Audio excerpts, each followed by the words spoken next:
Hey folks, man, this is Monk, and we are back with another episode of From the Canopy Film Show. And this is your show about film by way of news, trailers, and reviews. And I'm joined as always with my co-host. We got Bobby Blockbuster. Yo. And we got Cornelius, aka Evil Corny. What's up? What's going on, folks, man? How y'all doing? I'm doing good. Doing great, matter of fact. It was over 70 degrees today. That's the kind of weather that makes me want to go out and exercise and eat healthy and tell myself for the next 2 days that I'm going to do everything right until, Checkers has a sale or I get some Burger King coupons and then I get back to my old shenanigans. What about you, man? It rained a bunch here. Parts of Birmingham flooded. No wonder the loud thing.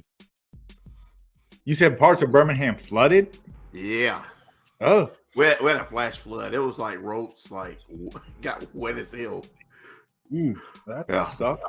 I mean, did they get it taken care of? There weren't no casualties or nothing like that, right? It wasn't nothing major. Not that I know of, but it was like downtown Birmingham. So yeah. We like to hear that, man. Had an uneventful day, man. But let me set this off with my news that we got for the week. Yeah, I'm sure that's news. I hadn't seen anybody wear.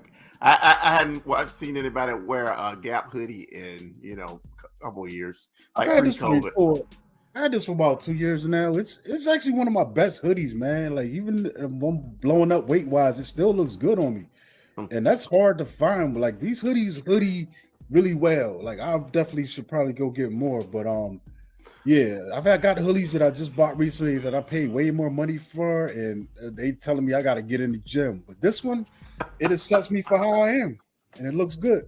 That's awesome. You know what I hate? I hate hoodies that don't keep me warm. If it comes with a hood, it should keep me warm. Like a lot of my hoodies that I've been getting online, and they don't have that nice soft feel on the inside, man. I don't know what's going on, man. Mm-hmm. I got one of those. What do you call them? Snuggies or whatever that I wear. I sweated that thing inside my house. It's like the blanket version of it. It's fleece, man. Yeah. That motherfucker had you sweating in the house. It's comfortable too. If I'm sitting in front of if I'm in my basement sitting in that thing watching a movie, I'm asleep within 5 minutes. It's That's what's up, man.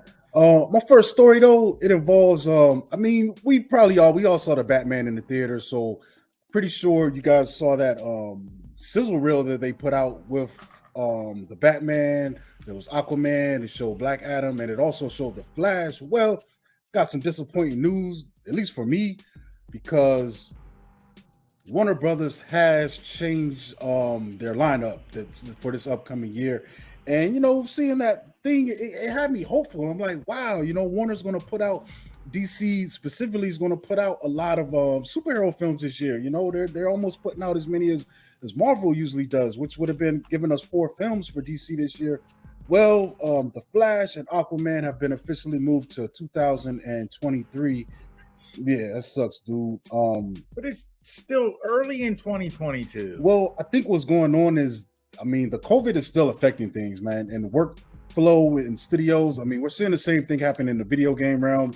Things have just gotten pushed back, and in the case with these superhero films, a lot of it is because of the visual effects, especially for something like Flash, which really has a lot of. They said it has 2,500 visual effects shots. And I'm pretty sure Black Adam is pretty high. And if Aquaman is anything like the previous Aquaman, there's going to be a lot of CG in that, which is a little bit interesting now that we think about the Batman, and a lot of that was practical effects done for that film. So maybe, but even still with the practical, that thing got pushed back a year and a half, pretty much. But yes, because they wanted to get all that extra talking in. In the flip side, they're going to push Shazam up to this year. It's going to take over the spot that Aquaman had. Billy Batson is going to be a grown ass man, and he really had to change too much into Shazam or Captain Marvel, just because of it's supposed to be his grown up self. But it's probably been 5 years since the last Shazam film, hadn't it? Give or take. Yeah. Yeah, Honestly, I expected the Shazam to come out before we got Black Adam. Yeah, me Shazam too. Because they're in the same world, yes? Yeah, all that's DC. Yeah. There was also a Wonka film that they were putting out, an adaptation of Willy Wonka, and this has Another got one? this got moved to 2023.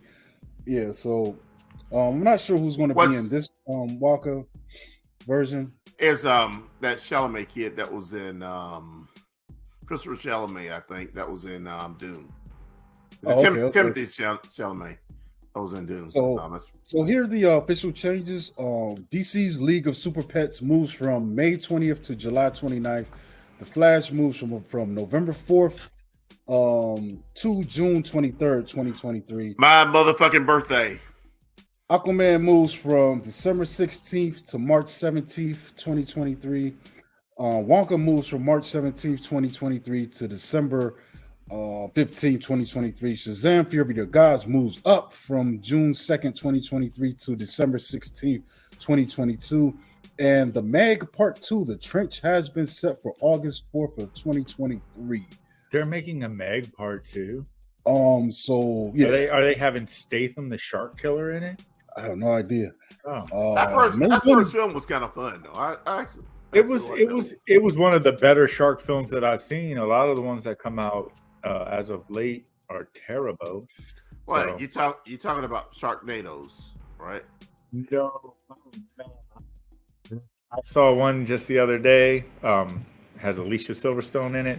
Pretty much, it's called The Requiem, and I'm not even going to bring it up. But man, the house starts floating. A storm in Vietnam. They're on a vacation. House starts floating in the water, and her husband are in this floating house in the middle of the ocean. And then they burn the house up trying to save themselves, and then a shark comes. It was the craziest concept. Worst shark movie I've ever seen in my life. Matter of fact, it is now. I thought The Desperate Hour that we talked about before was the worst movie I saw this year. Now that one took the title. Hey, tell me this. It was bad for a shark movie? Was it bad for a floating house movie? It was bad for both, man. Like, really? The house just sunk. They just quit while they were ahead, man. I know you go say that's the best floating house movie I ever seen. Oh yeah. It was the first floating house I've ever seen in the middle of the ocean. I do just want to mention that Black Adam has been moved from July 29th to October 21st. So that one's still staying within this year. But yeah, that's it for my news, man. So what do you got for these trailers, Bob? All right. So first one I got is a film called Night's End, and it's going to drop for us on Shudder, which is cool because I've been I'm such a fanboy for Shudder now. So it's I'm happy that they're giving us some new content. It's going to drop for us on March 31st of this year. And it's directed by Jennifer Reeder. And as far as the synopsis goes, it's an over-anxious, shut-in man that moves into a haunted apartment. He also does a lot of online, i.e. podcasting and, things of that nature. And is this story about you, Cory? And then he ends up hiring a stranger to come into his haunted house and perform an exorcism, and it all quickly turns takes a horrific turn for the worst. But it really looks interesting. As far as the cast goes, you get Michael Shannon, who's there's not a lot of movies that I've seen him in. Me personally, that I haven't liked. I know there's a lot of movies he's been in that I haven't seen. Those ones probably aren't that good, but the ones I've seen him in, pretty cool. You got Daniel Kyrie, you get Kate Arrington, you get Gino Walker, and then some guy named Thelonious Monk. So that's a pretty cool name. But yeah, it's coming out on Shudder at the end of the month, so be on the lookout for that. This one is probably going to be the funnest one I'm going to talk about during this trailer segment. And I got to catch my breath before I say this extremely long name. It's called The Unbearable Weight of Massive Talent. and this is a Nicolas Cage film. It's dropping for us on April 22nd of this year, directed by Tom Gorman. And as far as the synopsis goes, it's based around Nicolas Cage playing himself. He is unfulfilled and facing financial ruin. The actor, known as Nicolas Cage, accepts a $1 million offer to attend a wealthy fan's birthday party. Things take a wildly unexpected turn when a CIA operative recruits Cage for an unusual mission, taking on the role of a lifetime. He soon finds himself channeling his most iconic and beloved characters to save himself and his loved ones. I strongly suggest anyone who is watching this show check this trailer out. It looks fun. There's 2 different ones, and the cast is, pretty stacked from what I've seen. You get Nicolas Cage. You also get Pedro Pascal, Lily Mo Sheen. Lily Mo Sheen. I don't know if that's some kind of relation to Charlie Sheen and or any other Sheen out there. But then you get Tiffany Haddish, Neil Patrick Harris. You also get Ike Barinholtz. I didn't know that was his name, but you'll recognize him when you see him. But it looks funny, looks kind of just like really off the wall. And Nick Cage is he looks like he's just having a great time, as well as everybody else throughout the trailers. I'm definitely looking forward to this. Yeah, I've definitely seen this trailer. Like every time I've been to the movies these past few weeks, they've been playing the hell out of this thing. Yeah, I saw it back. I saw it back when I went and saw Licorice Pizza. That was my first. Which is a little interesting because I guess they are hoping people are going back to the movies, but I feel like this will probably play better on a streaming service. This is definitely home viewing. This is home viewing entertainment. If it drops in the theater, that's how I have to see it, then that's what I'll do. But I would love to sit on my couch and have some, preferred beverages, possibly some other shenanigans going on, popcorn that I pop in the microwave, and, just enjoy it that way. The last film I'm going to talk about, this film also looks really fun. It's going to be brought to us by Netflix. It's called The Takedown, and it's going to drop on May 6th of this year. And it pretty much, the story follows 2 cops from very different backgrounds as they reunite for some new investigation in France, which leads me to believe that there was some other installment to this franchise, maybe internationally, that is this a Frank Grillo?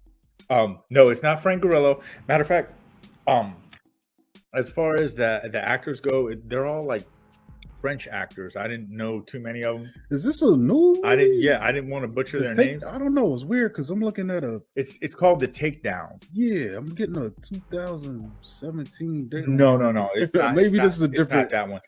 I had to actually to search it. I had to put The Takedown Netflix. Put Takedown 2022 and see. All right, there's a different. There you go. Oh, that's my man right there. Yeah. See, so it's recognizable face. Side. There you go. I didn't want to butcher their name, so I didn't. It's an easy one. Man. Omar. I can't even say batteries right. So, but nevertheless, so its story follows 2 cops from very different backgrounds as they reunite for a new investigation in France, and what was supposed to be a simple case is turning into a far more extensive criminal case that was unexpected and is way more than either of the 2 cops could have prepared themselves for. This one looks pretty much similar to what was it? The joint with Statham and The Rock. Off the Fast and the Furious. Hobbs and Shaw. It's looking kind of like that, just a little more quirky and international fun. But I'm on board for this one. I think that it's going to be fun. A lot of laughs. It looks like there's going to be some action packed. Got on Golden Threes. Spent some money on it though. They definitely spent some money on it. You got cars flying off of mountaintops and going over hills and doing all this crazy stuff. So I'm on board, and it's on the flicks. So even if we have to go to the theater to see the Nicolas Cage joint, you don't have to go to the theaters to see this. So I strongly suggest check it out if you have the flicks. And if you don't have the flicks, you probably should go get it. Mm-hmm. Is it? No more. If you don't know, now you know. Yeah. What? All right. No, I'm trying to keep it to 3 so we can keep this, All right, bet. That's what's up. All right. So for reviews, I got like honestly maybe 2. Well, I'm honestly say 1.5. One of the movies, because I didn't finish the second one, but one of the ones Bob's going to mention, I could probably say a little bit about it. But the first one I'm going to talk about is Disney's Pixar film Turning Red, and it was an interesting little film that premiered on Disney Plus this past weekend, and it's kind of interesting because I feel like this could have got a theatrical release, so especially when I read about the budget. But we introduced to Mei Lee, a confident, dorky 13-year-old torn between being her mother's dutiful daughter and the chaos of adolescence. A protective, if not slightly overbearing mother, Ming is never far from her daughter, and ultimately an unfortunate reality for the teenager. Added to that equation is the fact that as she's hitting puberty, it seems that when she gets excited, angered, or just, overall excited, she has a tendency to turn into a giant red panda, So It's crazy, man. The interesting thing about it, this thing that I did like was I just love the overall vibe of it. I thought the animation was cool. I like the look of the panda. It's also interesting that we get this Asian family that's also factored in, that they also live in Canada. So that's kind of an interesting angle, for just just to mix up, with the family dynamics. Like their house looked very like authentic Asian. Like it looked like Oriental in a sense. Yes. Yeah, I mean, it definitely made a fact that they are Asian, and they are also living in Canada. They played that up a whole lot, and I think it's also cool that this is also a period piece, because this film takes place, I believe, in 2002. So if you're kind of familiar with the culture at that time, this was like the heyday, the last big push for big boy band music, which I thought was amusing, that boy band was like the focal point of these teenagers' lives. They were really into them. One plot line involves them, trying to attend, a concert. And it's interesting because she wants to go, of course, and they all want to go, but they don't have enough money to do it. So what they end up doing is, this is kind of where they're it's a period piece, but then they're playing with the period because she starts making money off social media, which really wasn't where it was at in 2002. Absolutely the way it is in this film. but it's cute because they're doing little things, like she's showing up at birthday parties, she's taking selfies with people, and as this panda character, to raise money to go to the concert.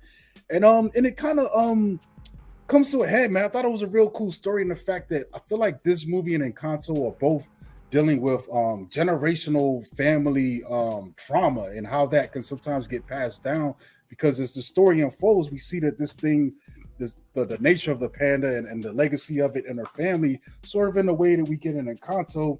And I thought that was pretty cool for the most part, man. I had a good time with this thing, man. I could see putting it on, another time. And also, it felt like it was also on the shorter end of some of the stuff we've been getting,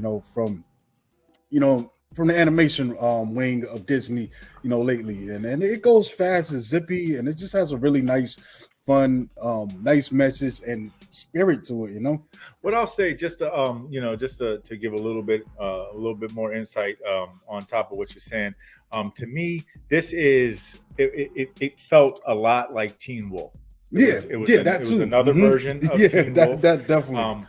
But it was very visually appealing. You know what I'm saying?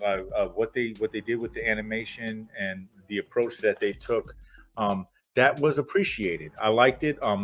And it wasn't just the story about the young girl that's transforming into the panda, but I like the friend group. Like they really they focus on the importance of friends and how you have to ride for your folks when they riding for you.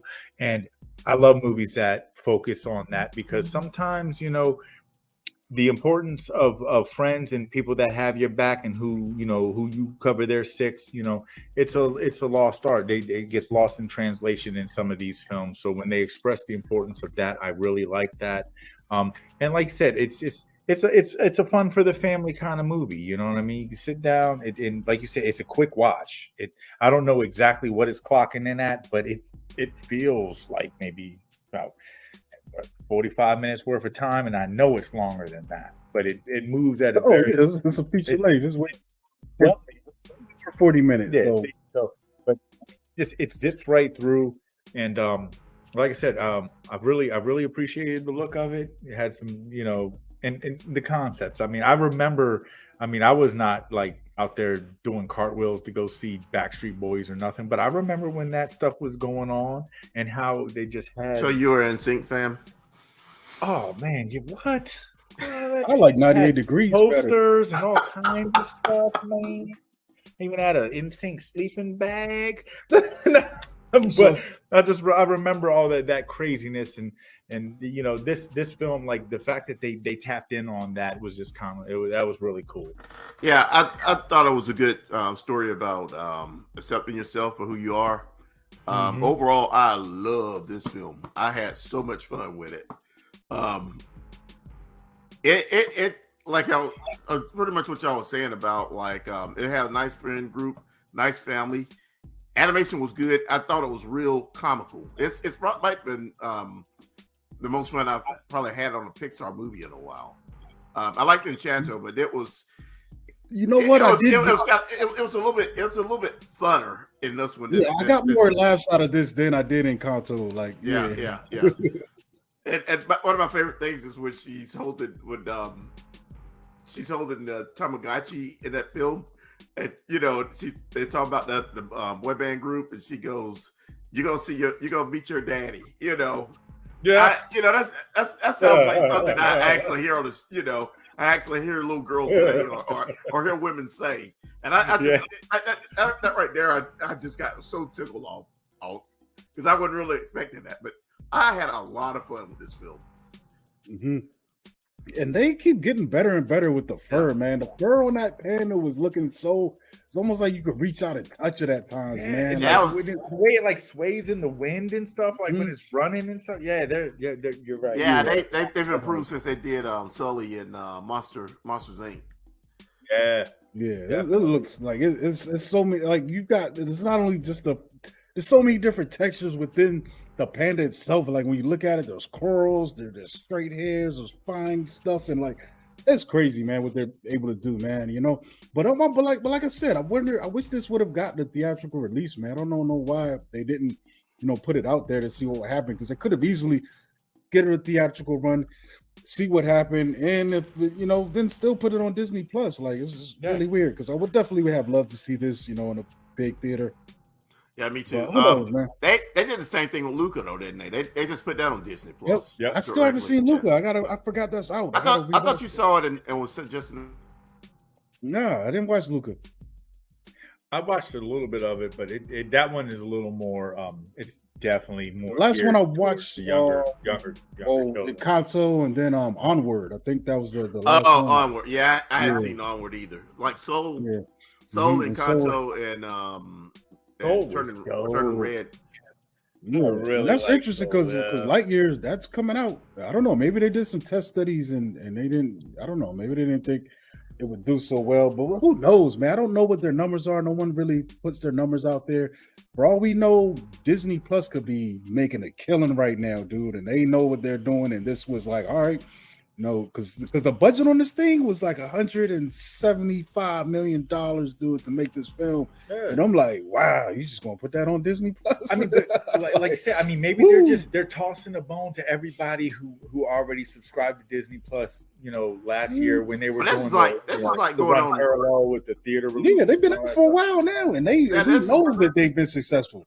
This is going on like in the last 2 years. It's like 5 films that could have been. Well, we're under COVID, but it's around 5 or 6 films that they could have had actually in theaters, and they didn't do it. Mm-hmm. Yeah, starting with Soul. Soul definitely. Like I would like to even have a retro run. Like it's summertime now, man. Like give us put these films back in the theater. Let us go on off days, man, so we could go see these things on the big screen if we want to. You know, AMC nothing else is out. AMC is gonna have to do something about their show times because, like, right now the show's not starting at like 3:00. They need to change that shit because Well, we're getting the summer months coming. But like even last year they were doing it because of COVID. But I don't know. They need to change that shit because Monday morning it used to be my like theater day, and they I can't wait until like the afternoon to sit down and watch the movies. Yeah, I mean, I see things changing because, like, to be honest, dude, when I went to see this Batman and the Spider-Man, even they're not doing no social distancing in these theaters no more, bro. No. And it's they're putting you right next to somebody else. Yep. If you will buy your ticket, they don't care. Yep. They packing you in there. So I expect as we get the official turnover into which probably this upcoming week on whatever the next new big movie is, probably Doctor Strange. We're gonna see those things change up because even with the Batman, like on the weekends, man, we've got shows starting as early as 10 a.m. here. Yeah. And that's crazy for this theater that I'm in. The earliest I've seen might have been a little bit up the street from me, a more populated area, Rockville Town Center, Regal, and they'll start as early as 9 a.m. That's when I saw Solo. I went and saw Solo at 9 a.m. before I had to be at work when it came out one day. Like, cookies and eggs. I hope you stopped and got a couple McMuffins before you went. But then I think I did. I want to say I did that.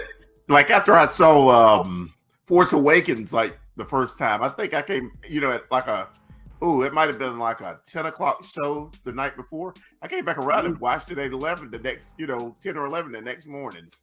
Yeah, I'm just a big old nerd.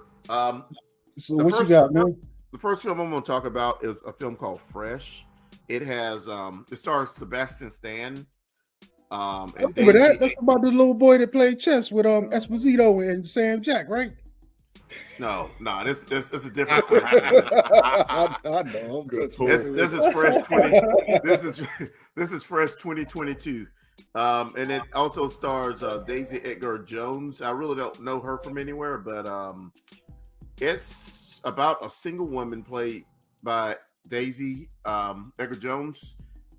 She meets a guy at not a gas station, at a grocery store, and they kind of fall in love and everything. And at one point, they're gonna go like on a trip, and you slowly find out that she's being deceived, and this might be spoiling it a little bit, but one of the posters kind of spoils it. But the guy is pretty much meeting women and selling their body parts to people so they can eat.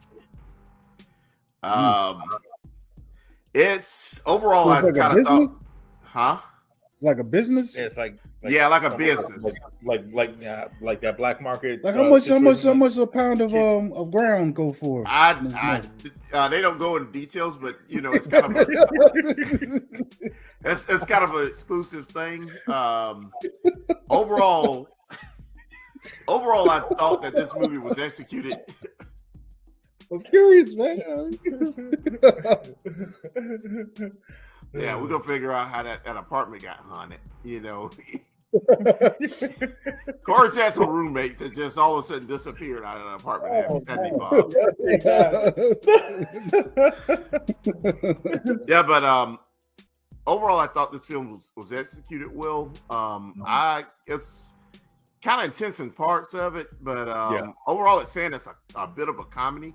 It has some lighter moments and some irony and stuff happening in it, but overall, like I said, this was executed well. And this was 20th Century Studios, since Disney owns Hulu. That's interesting. Yeah, that's interesting. I think that this might have been this and the movie No Exit are two films. So do you think this is a film that they kind of inherited with that deal?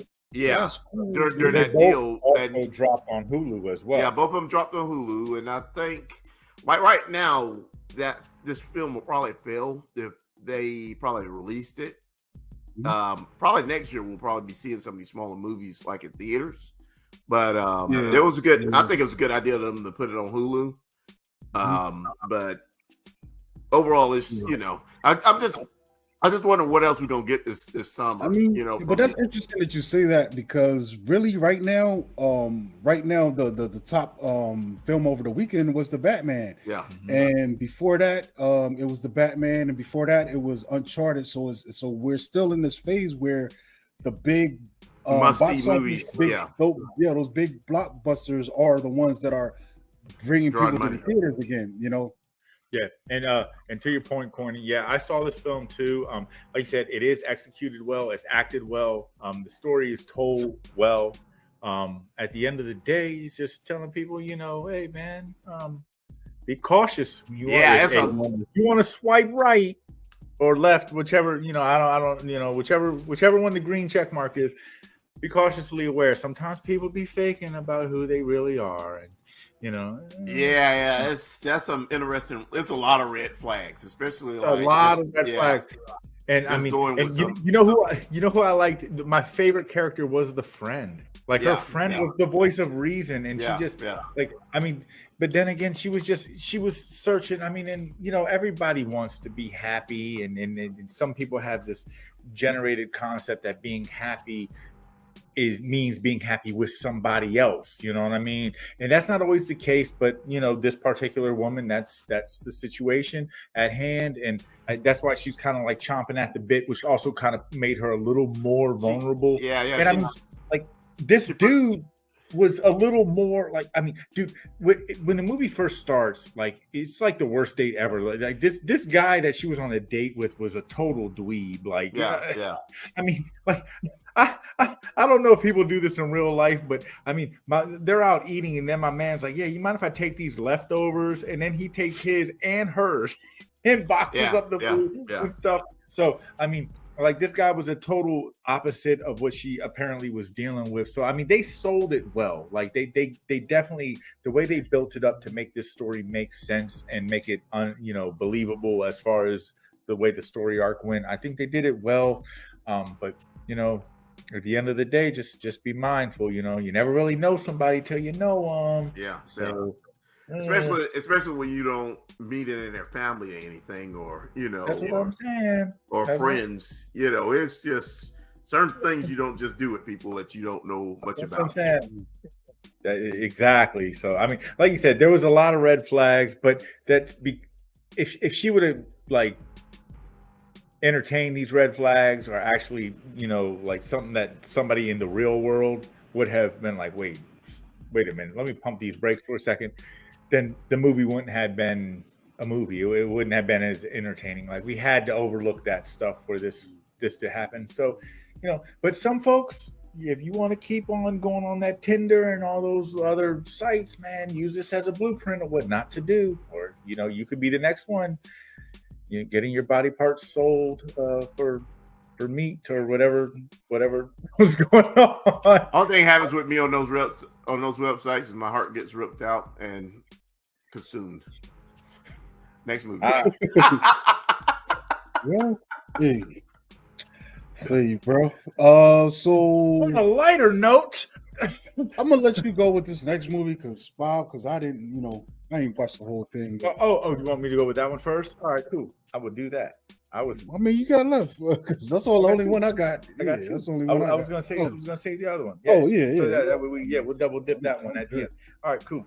It's funny because both of the next two movies that I'm going to talk about, both surround shiny metal called gold. So that's cool. And the first one is actually called Gold, and it was a very, very entertaining film, dropped for us in the States on March 11th. It came out in Australia somewhere, in fucking, pardon my language, I know it's not supposed to be cursed, but in January. But nevertheless, this film, let me get my synopsis. Yeah, so as far as the synopsis goes, it's in the not too distant future. Two drifters traveling through the desert stumble across the biggest gold nugget ever found. And the dream of immense wealth and greed takes hold. They hatch a plan to excavate their bounty, with one man leaving to secure the necessary tools. The other man remains and must endure harsh desert elements, ravenous wild dogs, a mysterious intruder, all while battling the sinking suspicion that he has been abandoned and set up to fall to his own fate. So, with that being said, this movie was highly entertaining to me because of the condensed nature of it. You have three actors. Well, two actors, one actress. You got Zac Efron as the lead. You get Susie Porter as our stranger, and then you get my man. Let me see his name, Anthony Hayes as the other guy that finds the gold nugget with Zac Efron. And with that, when you get such a small cast, there are times when, if not executed properly, the dialogue can be a deterrent. The setting, all these things can just start to really steer you in the wrong direction. This one did not do that because, they space it out in such a way where, you get your conversations between Efron and the other gentleman. And then for the majority of the film, after they find the nugget, pretty much it's Efron by himself. And what I will applaud him on is the fact that he lets the atmosphere and the elements and everything that's going on situationally kind of take charge. That's what really does the heavy lifting for this film. He doesn't overact it. He doesn't have to, try to compare himself to like being Will Smith in I Am Legend or anyone else that's flying solo in any other film. He just kind of just takes a back seat to what's really going on in this film. And that's what makes this so entertaining and so successful. And, as I'm talking about like the atmosphere, like, dude, it says it's post-apocalyptic. I don't know how far from like today this is supposed to take place, but something must have happened where like water is scarce, because nobody looks like they took a shower in quite a long time. Desert, though, yeah, so it's very. It says in a not too distant future, at least in the trailer, it doesn't really say like apocalyptics or but there is one part where my man, like wastes a little bit of water, and my man tells him he owes him like $20 because for letting the faucet run for too long. So I don't know if water's scarce or what, but everyone looks like they don't smell too pleasant. They're all dusty, sweaty, dirty clothes. That all just kind of like really just helps, set the tone for this film. I mean, it looks hot.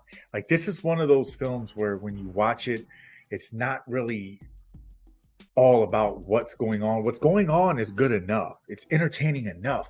But then when you sit back and you keep seeing that sun beat down on them, and you keep seeing like, the sand blowing around, and then him getting sunburnt and all these things, that's just all the things that would happen naturally to anyone that's out there in in this kind of a situation, is what really just makes this film that much like heavier. You know what I mean? And I mean, I was on the edge of my seat for almost the whole film. And on that note, it's a quick burn. Let me see exactly. I want to say it clocks in at, 1 hour, 37 minutes. Didn't feel like that. You know what I mean? So it was well acted. This one, like I said, I firmly salute Efron for what he did and how he did it. The director, what is his name? Anthony. I'm sorry. The director was Anthony Hayes. My goodness gracious! So our second actor in this film was also the director, which I did not know that until just right now.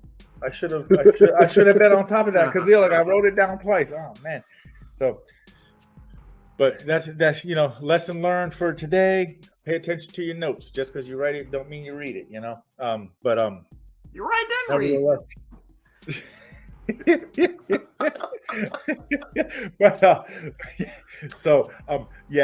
This is one, man.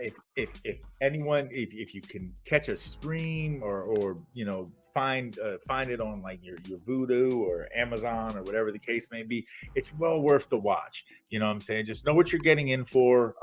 It's not heavy with the dialogue. It's really cut and dry. What you get in the synopsis is what you're going to get in the film.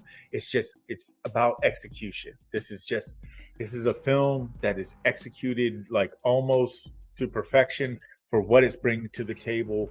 And I firmly enjoyed it. I'm going to track it down on physical media because I would definitely watch it again.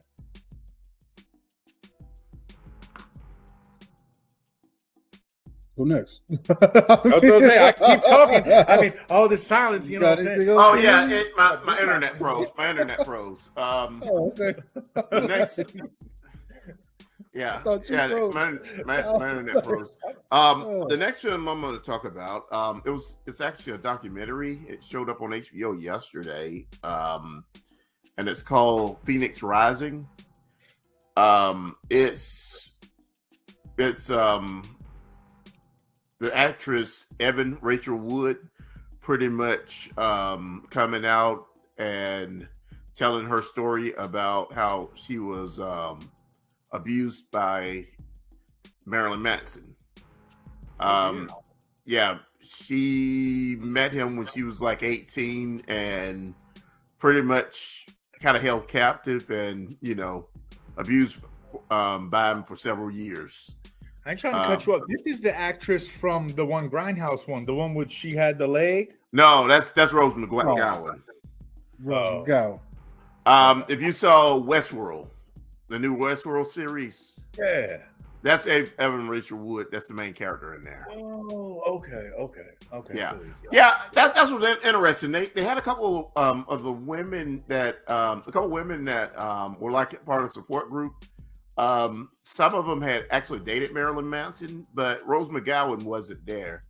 And I'm kind of interested in her story about all this. Because she dated, I know she might have dated Marilyn Manson before. Well before. Evan Rachel Wood. Yeah. Okay. Yeah, but Evan Rachel Wood met him when she was 18, and that was like in the early 2000s. And he was like 40. Yeah, he was like 30, 35 or something like that. Fatal robber, man. Yeah, that's a big age gap. But it's just going about. She was just pretty much telling about like her life growing up with in her family. She was kind of in a bit of a broken home, but just just telling us how manipulative Marilyn Manson is or was to her, and this was forms of torture, beating, just all kind of nasty stuff, and it kind of makes you sick that where he's kind of. I don't think she can kind of prosecute him because they had to pretty much change the law, so it wouldn't be for the statute of limitations, because that. And I don't stuff like this. I don't think it should just, she agreed or she was. No, it's like the time ran out too. Yeah. It was that's why Cosby had eventually went to trial because they changed the laws in Philadelphia or Pennsylvania that would allow those old crimes to be brought up to court. It's like certain put it this way, murder doesn't have a statute of limitations for whatever reason. Like that's the one crime, but something like a burglary. If it's not within a certain time that you're brought to trial for that, then it might as well have never happened. Domestic violence. But domestic violence and like rape and stuff like this have statute of limitations. But it shouldn't be like that because that affects the person for the rest of their life. And it's real messed up. I'm kind of glad that she kind of came out and got away from him because it goes into some, pretty bad details on her, life with him. And now, is this a series or is this just like a? It's like They two told it in two parts, but it was actually in Sundance. I guess that's one film, but they released both parts on HBO last night. So, and it's just a little over 2 hours, so I don't know why they separated the two. Okay. Yeah, but I watched that last night. Yes, sometimes with the subject matter, it's just they break it up because like because it's it was kind of heavy. It was real heavy. It was a tough watch. Yeah, I was about to say I want to know. I'm glad she got out of that situation, but I'm not going to be like rushing to go. I hate domestic violence, and I hate that beat on chicks, man. Yeah, I'm the same way, and I'm kind of glad that she's putting it out there so it can kind of warn other women on on him especially, but men like him that manipulate women like this. It's absolutely it's sickening. Red flag number 1: if he's 40 and you're 18, probably shouldn't be doing. There's a reason why he's fishing in the kiddie pool. Oh wow! All right, wild times, bro. Right. Wild things. Oh, so what do you got, man? All right, so I'm gonna shift gears again. So the last film that I got was on. Just got recently added to Hulu. Dropped for its last year sometime, but that's irrelevant now because it's on Hulu as of like 3 days ago. It's Hell Hath No Fury, and this one it takes place during World War II.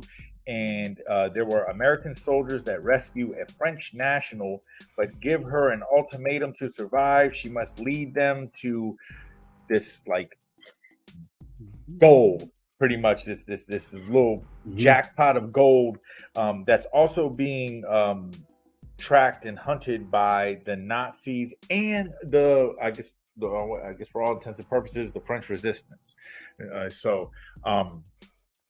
And what I didn't know about this film is it's based on a true story. It's based on actual events. I went into this film totally green, which probably made it that much more entertaining for me because I didn't know the ins and outs and the nitty gritties about the real story. What I will say is I really liked the look and the feel of this one. I feel like it captured the time well. It takes place, I want to say it's like the 1940s, I think specifically 1944, give or take. It's like shortly after the war ended, but there were still kind of like the lingering effects of what the war had brought to the table, which for me personally, this is my kind of war film because it's not focused so much on the actual wars and the events that took place in the wars, all the violence and chaos and hatred that the world wars brought. But it kind of has all of that in here. It does have it. It does have it in there, but it's a little more condensed. It's a little more like focused on. I mean, they're still just trying to get the gold. Whereas like I would much rather watch a war movie about this than watch a war movie about Hitler and all the evil things that he did to like Jewish folks and all that stuff. I mean, it's just like I said, it's real like. I mean, it reminds me of it reminds me of the Five Bloods, where it happens during wartime, but it's not really about the war. It's not about the war. Kind of like Von Ryan's Express and yeah. So they give us something else to focus on outside. Even Glorious Bastards kind of thing. Right. And see, and those are my kind of war films. Like, give me something else, not just the main focal point, which would be the war. It was a very interesting story to me. Like I said, also because I knew nothing about this, and then looking into it and finding out that it was based on actual events. As far as the acting goes, that one is kind of like, there were some that I feel did really well. There were others that probably could have used a little less screen time. You know what I mean? But one thing I did appreciate is that even though this film, is focused on, violent times, violent situation, and things of that nature, it wasn't like excessively brutal, excessively violent. Like, it was effective without having to go the extra mile to be like grotesque or gory. There were some scenes where there was a lot of gunplay, and it did have this sense of realism. And you see people like with the knives, and there was a couple people getting hit in the ribs, quite often. It carried a very realistic vibe to it, but like I said, it wasn't over excessive, which I appreciated that. So that was cool. And I liked the conversations. It was purposeful conversation for the most part.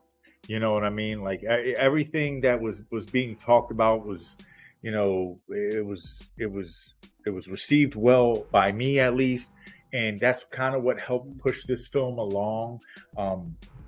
And because quite frankly, honestly, those that know me well know I it's not that I dislike war films. I just stray away from them for my own personal reasons. They bring up other situations that I would tend, prefer not to get into on the show. But it made me think about stuff I don't want to think about, and but that does not mean that war movies are not good. It's just like I stray away from them. But this one, it just kind of like it kept it going. I liked the gunplay. And like I said, as far as the actual guns that they were using, they looked like they took the extra time to get those vintage guns. They were like using the Lugers and the old school artillery. That's a War II film. You can't have a Takedown and something like that. You can't. But sometimes they miss those.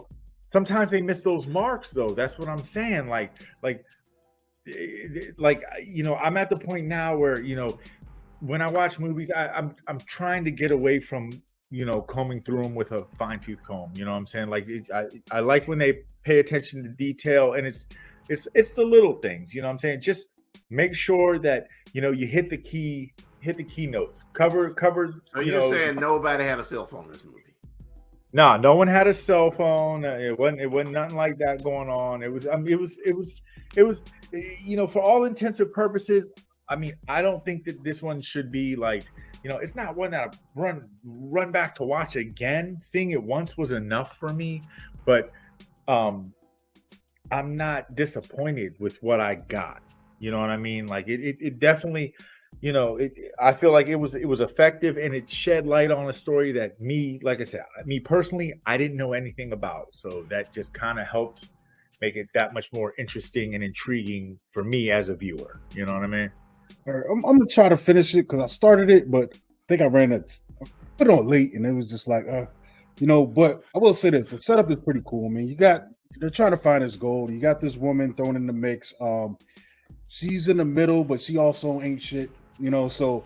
But Yeah. You've also got the American soldiers. They're trying to get to the gold. Then you got some French guys, which she's a part of, and then you got the Germans, and everyone's fighting over this little plot of cemetery, trying to get to this gold. There is some cool gunplay stuff, but I think what throws it off for me is the amount of time that they gave for the characters to grandstand, and it just and it hit a sour wall for me because they can't act. All of them can't act, or maybe the dialogue that they were forced to say just didn't work. Because the thing that reminded me of it, I saw an article that reminded me that it was on Hulu, and they also gave it like this glowing review, and that's where I see like a disconnect. Like, the tomato meter is at 92%, but then the audience score is like around 50%, and I think that's where I'm at with it. Like, it kind of set my expectations up higher, but then once I saw it starting to play out, I was like, man, y'all sliced the hell out of this. Yeah. Like, it'll probably be good Saturday afternoon, something that's on cable that you're flicking through and you stop on for a little bit and watch it play out. But like I said, I haven't finished it, but the things I got it probably about a little over halfway through. But the things that was throwing me the most, man. Like there's so many bad guy monologues that were totally unnecessary. Especially the worst offender was that American captain or lieutenant. They were letting this dude chew up the scenery like he was Patton. Like he was what's my man that passed away, the Patton movie. Like they act like he was him. George C. Scott. It was George C. Scott. Yeah. And I was like, man, if you don't get this bootleg half of G.I. Joe, get him out of here, you know. But I will say the things that were exciting to me were the action sequences and how they played out. They were doing some really ingenuitive stuff, especially for the small space that they had. Like there's this one part where this dude totally disappears, and you're like, yo, how the hell do you survive that? My man's in a tunnel, just on some tunnel rat stuff from That Vietnam. was really so cool. when it doesn't step over itself, it does have, you know, some interesting moments. And I mean, even with that said, like I'm gonna finish it, you know, once I get some time. But I think it's one of those ones that you know, maybe, you know, this crew will get a chance to you know, do something else in the future. It is what it is. It tried, at least tried to give you something different and unique, which I gotta always applaud, you know, for the most part. Even if you stumble a little bit, you know, I gotta give you props for that, for at least trying, you know. And also, what I will say is, I was very entertained with the third phase. You know what I'm saying? I know you say you haven't seen it, but I think that, you know, the way everything kind of like, you know, builds up to the events that take place, and you know, I think I was impressed with the third phase. It was definitely it was gratifying. You know what I mean? I just looked it up, and I think it's a cool poster. Yeah, that's cool. I mean, everything about this thing, like, it has some cool stuff going on. You know, like I said, and I mean, like I said, it's worth checking out, man. They're trying, dude. It's pretty much B movie fare, but they've definitely elevated a little bit higher than what your average B movie fare would be. You know, they're playing around. You know what I'm saying? So you gotta, you know, give them, you know, a little bit of props for that. You know, but that American Captain, just, I hated him. Maybe I was supposed to hate him, but I hated him not because he was because he was evil. I just hated him because he was bad at being evil. And then, not for nothing, look, this is his picture for his acting picture. Look at him. Look at it.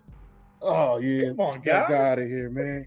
This is people don't like you. He's definitely taking himself too seriously. Yeah, man. Yeah.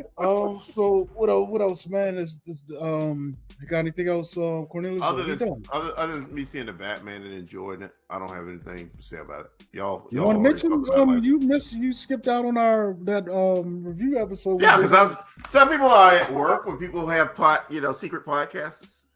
You know, I think I was. Oh man. You can see our review on the line. I guess we could go ahead and wrap this up. Tony, if you're gonna give your review, you have to do it in your bat voice. I do recommend though I'm looking at this HBO Max, and they got Mogul Mowgli on this, and that was a really good that was one of the Riz Ahmed films that came out last year. That didn't get a lot of publicity, but it was hard to track down. I think you either had to rent it, but it's on HBO Max right now. Also recommend Gaming Wall Street, and it talks about that AMC mostly the GameStop stock thing that passed, you know, so there's some good information in that. GameStop. We also got Drive My Car, which pops up on here too. That's nominated for Best Picture this year. So if you haven't seen that, you can watch it on HBO Max now. They got a Blade Runner animated film too on there. Yeah, I watched a couple episodes of that. It's okay. It sound enthusiastic. I like Blade Runner a lot, but I don't know. It might have been too late at night, me trying to sit down and watch something. Sometimes that shit happens, man. Like that's why I had to go see Batman twice, because the first time it was off the early AM. So I don't know, man. Sometimes I'm not in the morning. I'm not immediately active. So I went back again, and it was like probably like maybe a 3 p.m. showing.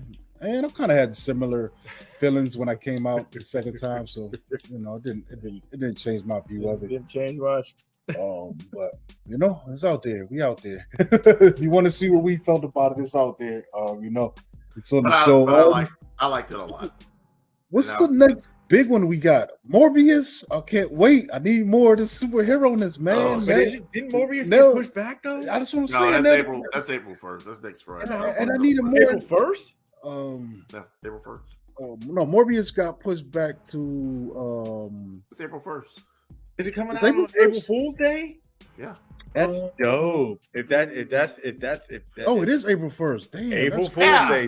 That's I'm great. telling you, it's April Good 1st. pull, Because Corny. you know why? Because April 1st, I won't be in the theater because I don't want to see that film at all. I'm just I dead want to serious. watch it. I think this will probably. Honestly, You gotta watch I it. think this one might be good, dude. Me too. I don't think it won't I get. think it's gonna be good. I think it might be. You better know than why? Batman. You know why? Because Jared Leto is going to take this shit way too seriously. So he's not. It's not going to be better than his Suicide Squad Joker. We're not going to get none of this Venom foolishness. So I think this one might actually be good, man. Yeah, you're going to get some I think living it's gonna vampire be- foolishness. And I think that it's also gonna start giving us. You know what makes me laugh every time? Blade and all kinds Every of stuff. time I see that trailer and he comes out in his crutches, he gets off the helicopter. I laugh every time. It's just so ridiculous, man. Like, I can't. But I need this. Like, I'm upset that the DC stuff got pushed back because, like, I was really looking forward to all of these extra superhero films we was gonna get this year. So every little bit counts now, man. Morbius, I'm gonna act like it's Avengers 5. And we just go. I'm just gonna have to. And when does Strange come out? You said Strange got pushed back. Oh, Strange. Is No, coming that's in that's, May, that's right? the first Friday in May. Yeah, May that's 4th. May.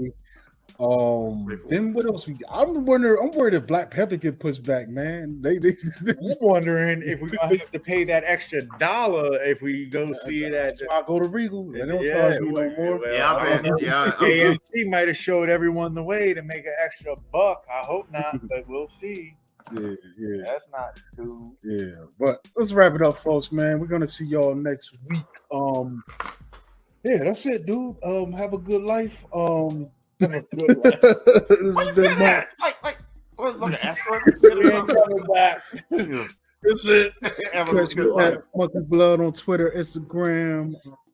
Follow the podcast at From Canopy on Twitter, at From the Canopy on Instagram.